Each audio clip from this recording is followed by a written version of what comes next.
আমি কেন সেনাবাহিনীতে? অনেকে ভাবে চাকরি, ইউনিফর্ম, সম্মান, কিন্তু আমার কাছে এটা তার চেয়েও বেশি। ভোরবেলা মুক্ত আকাশে যখন লাল সবুজ পতাকাকে উঠতে দেখি, মনে হয় আমার নিঃশ্বাস, আমার অস্তিত্ব এই পতাকার কাছে দায়বদ্ধ। অস্ত্র হাতে ডিউটিতে থাকে যেন দেশের মানুষ নিশ্চিন্তে ঘুমোতে পারে। দেশকে অস্থিতিশীল করতে চাওয়া হায়নাদের বিরুদ্ধে আমরা প্রহরী হয়ে দাঁড়াই। যে যাই ভাবুক, ষড়যন্ত্র করুক, আমাদের লড়াই অব্যাহত থাকে। যেন কোনো শিশুকে যুদ্ধ দেখতে না হয়, কোনো মা ক্ষুধার্ত সন্তানকে কোলে নিয়ে কাঁদতে না হয়। পরিবার, আরাম, উৎসব অনেক কিছু ছেড়েছি, পেয়েছি একটি জাতির নির্ভরতা, একটি স্বাধীন ভূখণ্ডের অস্তিত্ব রক্ষার শপথ, একটি পতাকার সম্মান। মৃত্যু তো একদিন আসবেই, তা যদি হয় দেশের জন্য, তবে সেটাই হবে আমার সবচেয়ে বড় অর্জন। কতটুকু বুঝে আমি সেনাবাহিনীতে এসেছি জানি না, তবে এখন আমি জানি এটাই আমার জীবনের মানে, এটাই আমার পথ।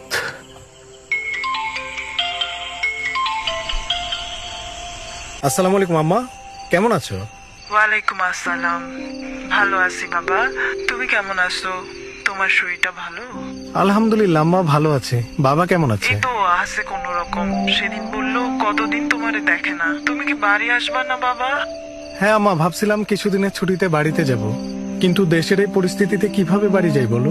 সাধারণ মানুষের পাশে আমরা না দাঁড়ালে আর কে দাঁড়াবে আম্মা? হ, চারদিকে যা দেখতেছি, তুমি নিজের খেয়াল রাখো বাবা। Alpha 1 for Alpha 2 over. Alpha 1 for Alpha 2 over. Alpha two, send your message over sir. Tanzim, Maijpar এলাকাতে ডাকাতির একটি গোয়েন্দা তথ্য পেয়েছি। তুমি একটি বিটা পেট্রোল ইমিডিয়েটলি রেডি করে রাখো। আমি আসার পর তোমাদেরকে প্রয়োজনীয় ব্রিফিং করে মাইজপাড় এলাকার উদ্দেশ্যে রওনা করবো।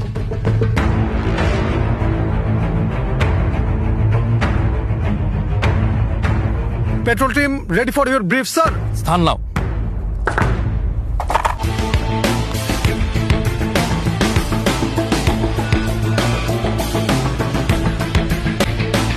আমাদের টার্গেট এলাকায় নিরীহ জনগণের ঘনবসতি রয়েছে। কোনোভাবেই আমাদের ফায়ার দ্বারা যেন জনগণের কোনো ক্ষতি সাধন না হয়। আমরা কি আজকের অপারেশনে সফল হতে পারবো?